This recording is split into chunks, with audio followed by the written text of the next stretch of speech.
ঘটনা কি? গতকালকে বাপের বাড়ি গেলে এক সপ্তাহ বেড়াবার কথা কই, একদিনের মধ্যে চলে এলা, কি হয়েছে? কি কও দি? বাসার কথা মনে পড়ছে এই জন্যই চলে না, আইছি। তোমার মুখ তো অন্য কথা কয়। কি হয়েছে কও আমারে। কিছুই হয় না, এমনি আইছি। আরে কি হয়েছে কও না।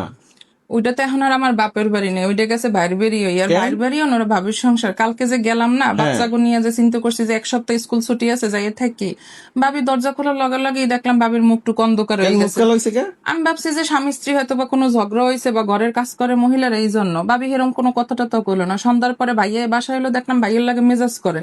তা আমি কি ভাবছি যে নিয়ে? হেগো, আমি কইতে পারি না, ভাবছি যে হেগো ভিতরেই কিছু।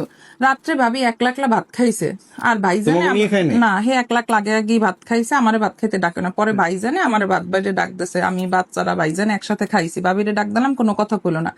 রাত্রে বাচ্চারা সোফার উপরে বইয়ে খেলে, কার্টুন দেখে। শোয়ার একটু পরে আমি উঠলাম, মানে ঘুমাইয়ে বাথরুমে যাবো, ওই সময় রুম দিয়ে যাওয়ার সময় হ্যাঁ ভাবি রুমের পাশ দিয়ে শুনি জোরে জোরে ভাবি চিল্লে চিল্লে ভাইয়েরে গালি গালাজ করতে আছে যে তোর যদি তোর বুইনেরে দেখতে মন চায় বুইনের বাড়ি যেয়ে দেখবি, ভাগ্নে ভাগ্নি দেখতে মন চাইলে যাইয়ে বাড়ি যেয়ে দেখবি। তোর ভাগ্নে ভাগ্নিতে যে সোফার উপরে বইয়ে খেলে, অত দামি সোফা তোর ভাগ্নে ভাগ্নিতে চোহে দেখছে? তোর বোনের বাসা অত দামি সোফা আছে? এখন আই কিসের লেগে এই বাড়িতে কাজ কি তোর বুইনের? পরে আমি চিন্তা করলাম যে বাইর সংসারে ঝামেলা করলে তো লাভ নাই, এই জন্য চলে এসে। আর একটা কথা কি জানেন, কষ্ট লাগে এইটা যে সংসারটায় যে বাড়িরে এই সব ভাই বোনরা একলগে বড় হইলাম, সেই সংসারে আমি এখন একটা মেহমান হয়ে গেছি।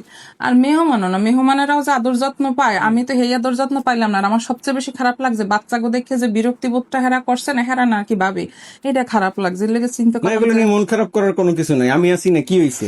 সেইটাই চিন্তা করছি যে একজন নারীর জীবনে পৃথিবীর স্বর্গ বা পৃথিবীর জান্নাত হয়েছে যে স্বামীর সংসার।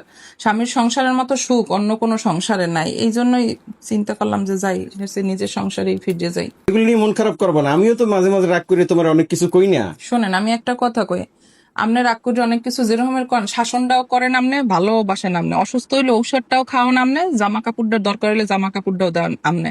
আর আপনি রাগারাগি করে আমারে দুইসের কথা কন, কিন্তু আপনি তো আর আপনার বাচ্চাগুলো পরে কোনোদিন বিরক্ত না। আপনি তো বাচ্চাগুলো গিয়ে জীবনটা ভাট করে দেন, ওগুলো গিয়ে আপনি পরিশ্রম করেন, ওগুলো গিয়ে সবকিছু করেন, ওগো পরে তার আপনি রাগান। এই জন্যই চিন্তা করছি যে স্বামীর বাড়ির চেয়ে মানে শান্তির জায়গা আর কোথাও নেই।